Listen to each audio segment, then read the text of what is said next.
There's one hero you need to be building right now in Kingshot, and that's JABEL.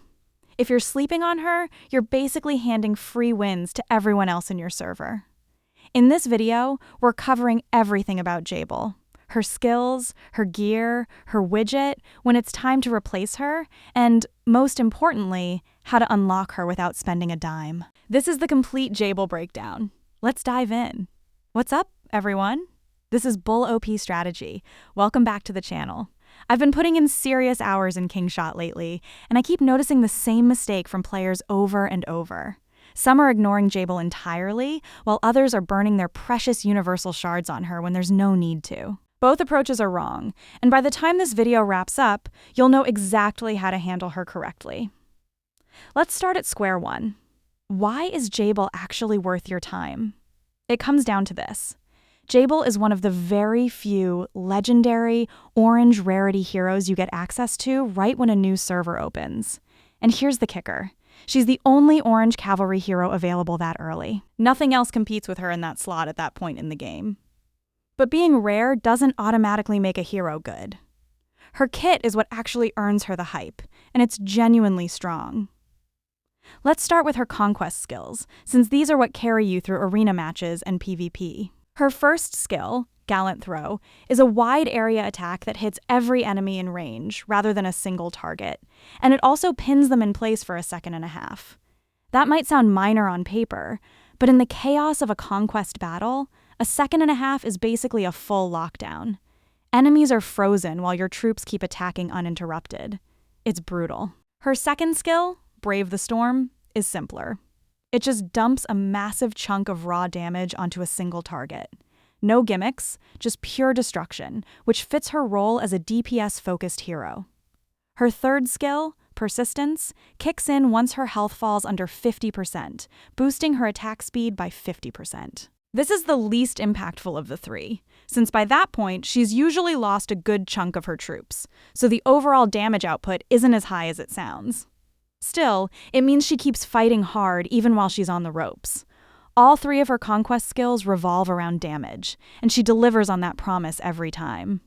Here's what that looks like in practice. She opens with Gallant Throw, and suddenly every unit in range is locked down. Front line, back line, doesn't matter. While they're frozen, her troops mop them up almost instantly. I've beaten opponents with a higher power score than mine purely because of what this hero brings to the table. That stun combined with the AoE damage is just that strong, and it plays out the same way in the arena, where every win counts even more since you only get a limited number of attempts each day. Now let's move to her expedition skills, which matter for PvE content, rallies, and world events. The good news. These are just as strong. One skill gives her a 50% chance to deal 40% bonus damage, which averages out to roughly a 2-0-2-5% passive damage increase over time. That's a big deal on its own. On top of that, she also brings a 25% lethality bonus, and lethality functions as a flat damage multiplier in this game, so any hero contributing lethality is automatically valuable. 2 solid damage buffs from one hero. Great news. But there's a catch worth knowing. Her top right expedition skill, Rally Flag, is purely defensive, reducing incoming damage. The problem is that when you join someone else's rally, only the top right skill from your lead hero actually applies.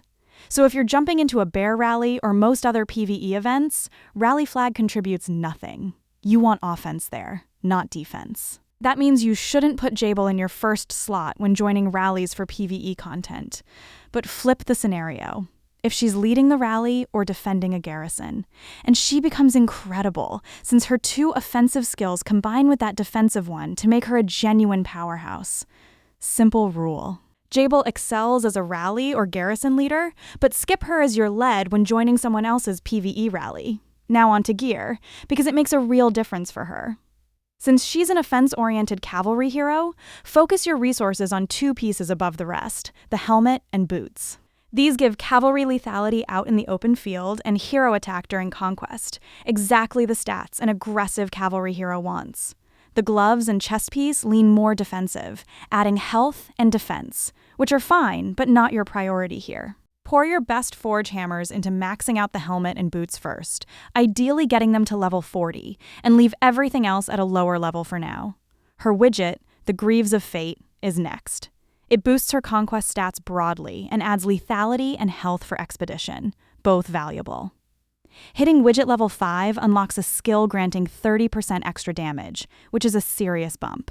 Go higher and you'll unlock Divine Strength, giving your troops a 15% lethality boost whenever you're defending. So if you're holding your city or an alliance structure, your entire army benefits.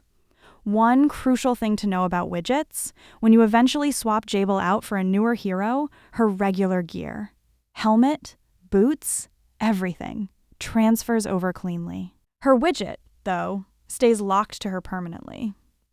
So unless you're spending heavily, think twice before pouring resources into maxing her widget, since that investment disappears the moment you move on from her. As for star level, 4 stars is the target. That's when every one of her skills reaches level 5, the cap, so you're getting full value from her kit, and her stats are already strong at that point.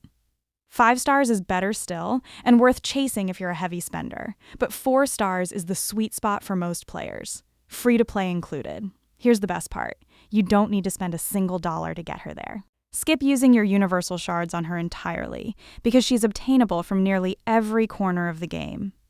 The 7-day login rewards hand her out for free. Gem store daily deals regularly include her shards. Intel rewards drop them constantly. The Path of Growth event covers her, and hero recruitment pulls include her heavily too. Her Courage pack in the Gem store is great value if you want to rush her, and the Hall of Heroes event, which rotates in roughly weekly, is arguably the best shard source in the entire game, JABEL included. She's everywhere. Save your universal shards for heroes that aren't this accessible. Now, the big question: when should you actually replace her? Eventually you will, since every new season introduces stronger cavalry options. Season 2 brings Helga, who outperforms JABEL. Season 3 brings Petra, who tops Helga. Season 4 brings Margot, and the pattern continues from there. But the gap between JABEL and Helga isn't dramatic. If you've built JABEL to 4 or 5 stars with a leveled widget, Helga needs matching investment just to edge her out. And even then, she's only around 1.5-2.0% stronger at equal investment. So free-to-play and lighter spenders shouldn't feel rushed to swap her out. She'll comfortably carry you through Season 1 and most of Season 2. Petra is a different story. She's roughly 50% stronger than Helga stat for stat, which makes her a much bigger leap. That's the point where even free-to-play players should start planning JABEL's replacement. Timing-wise, Helga tends to show up around day 40 to 50, while Petra arrives somewhere between day 120 to 200, meaning you'll get 3 to 4 months of solid use out of JABEL as your primary cavalry hero. That's a long run, and she absolutely earns it. And even after she's no longer your main march hero, she doesn't just vanish. You can still slot her into secondary marches. She becomes a support piece rather than the headliner, a retired legend still worth using. So that covers everything you need on JABEL in Kingshot. Quick recap: push her to 4 stars, prioritize the helmet and boots for gear, use her as a rally or garrison leader rather than a PvE rally joiner, and don't waste universal shards